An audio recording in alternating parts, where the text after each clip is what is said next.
Beritakanlah firman, siap sedialah baik atau tidak baik waktunya. Shalom, puji Tuhan. Kita percaya bahwa ini semua karena berkat dan kemurahan Tuhan, sehingga kita boleh berjumpa lagi dalam renungan harian di hari ini. Yesus bersabda bahwa manusia hidup bukan dari roti saja, tapi dari setiap firman yang keluar dari mulut Allah. Itu berarti mendengar, belajar firman, itu suatu yang sangat penting dalam hidup kita sebagai umat Tuhan. Nats firman Allah yang kita akan renungkan bersama di hari ini saya ambil dari Amsal 12 ayat 1 sampai dengan ayatnya yang ke-6. Secara khusus saya akan baca ayat 1 dan ayatnya yang kedua.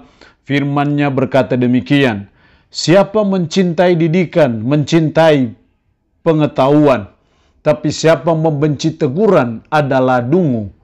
Orang baik dikenan Tuhan, tetapi si penipu dihukumnya. Demikian kebenaran firman-Nya hari ini yang mengajar dan menasihati kita, orang baik dikenan Tuhan. Itu berarti bahwa sebagai umat, sebagai orang percaya, kita belajar supaya kita menjadi orang yang baik di mata Tuhan, bukan di mata manusia. Karena ketika kita jadi orang baik di mata Tuhan, maka kita dikenan Tuhan. Maka kita berkenan kepada Tuhan. Makanya dalam ayat 2 berkata orang baik dikenan Tuhan, tetapi si penipu dihukumnya. Itu berarti mari kita terus belajar, terus berusaha, terus berjuang, supaya kita menjadi orang baik, supaya kita berkenan kepada Tuhan. Lalu pertanyaannya adalah, gimana caranya supaya kita bisa jadi orang baik? Apa yang dituntut dari saudara dan saya? Apa yang harus saudara dan saya buat dan lakukan supaya kita jadi orang baik yang dikenan Tuhan atau yang berkenan kepada Tuhan? Yang pertama dalam ayat 1, siapa mencintai didikan, mencintai pengetahuan. Tapi siapa membenci teguran adalah dungu. Jadi supaya kita jadi orang yang baik dan berkenan kepada Tuhan, maka kita harus berusaha belajar mencintai didikan. Senang untuk dididik. Senang untuk mengikuti pendidikan. Baik itu pendidikan oleh orang tua kita, tapi juga pendidikan di sekolah, itu sesuatu yang sangat penting. Karena itu yang menolong kita, menempa kita, supaya kita jadi orang baik yang dikenan Tuhan. Kalau kita tidak senang, tidak mencintai didikan, bagaimana kita bisa berproses untuk menjadi orang baik? Jadi langkah awal, dasar awal untuk kita menjadi orang baik yang dikenan Tuhan, kita harus selalu mencintai didikan. Karena orang mencintai didikan, maka kita juga harus mencintai pengetahuan, memperoleh pengetahuan. Pengetahuan itu yang mendidik kita, supaya akhirnya kita boleh menjadi orang yang baik, yang dikenan Tuhan. Jadi orang yang tidak mencintai pendidikan, dia tidak mencintai pengetahuan. Tapi siapa membenci teguran adalah dungu. Itu kata firman. Tapi kalau kita mencintai didikan, kita senang untuk dididik dalam bentuk apapun, maka itu yang menempa kita, membuat kita, sehingga kita jadi orang baik yang dikenan Tuhan.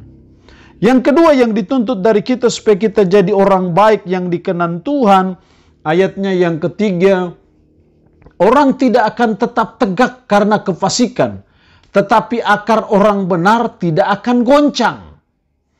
Tetapi akar orang benar tidak akan goncang. Artinya hal yang kedua yang harus kita buat, yang harus kita lakukan supaya kita jadi orang baik yang dikenan Tuhan adalah, mari kita berbuat yang benar. Mari kita menjadi orang yang benar. Mari kita melakukan yang benar. Maka kita akan menjadi orang baik yang dikenan Tuhan. Memang kita harus tahu dan kita sadari bahwa hal yang baik itu belum tentu benar. Tapi kalau itu benar, biasanya itu sesuatu yang baik. Jadi kita belajar untuk melakukan yang benar, hidup yang benar. Dalam ayat 5, rancangan orang benar adalah adil. Tujuan orang fasik memperdaya. Jadi kita belajar untuk kita jadi orang benar, berbuat hal-hal yang benar, melakukan hal-hal yang benar dalam tindak tanduk kehidupan kita, maka kita akan menjadi orang baik yang dikenan Tuhan. Mari sebagai umat kita terus belajar memahami firman, karena firman itu adalah kebenaran. Kebenaran firman itu yang akan membentuk kita, menempa kita, sehingga kita jadi orang benar, dan akhirnya kita jadi orang baik di mata Tuhan. Dan itu akan dikenan Tuhan, akan berkenan kepada Tuhan. Jadi kita terus belajar mengajarkan yang benar, berbuat yang benar, dan terus memperjuangkan kebenaran itu dalam segala sendi-sendi kehidupan kita. Maka itu yang menolong kita untuk kita menjadi orang baik yang dikenan Tuhan. Yang ketiga, dalam ayat 6, perkataan orang fasik menghadang darah, tetapi mulut orang benar menyelamatkan orang.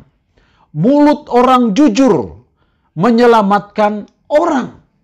Hal yang ketiga, mari kita belajar untuk memiliki mulut yang jujur. Dengan kata lain, berusaha menjadi orang yang jujur di mata Tuhan. Karena ketika kita menjadi orang yang jujur, itu akan menempa dan membuat kita jadi orang baik yang dikenan Tuhan. Tapi kalau kita tidak jujur, bagaimana kita bisa jadi orang baik dan bagaimana kita bisa dikenan Tuhan? Jadi kita belajar untuk memiliki mulut yang jujur.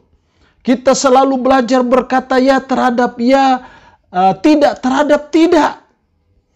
Jangan kita membiasakan dengan bahasa tipu kecil-kecilan. Tipu kecil, tipu besar sama saja. Itu tidak jujur. Dan tidak mungkin kita jadi orang baik yang dikenan Tuhan.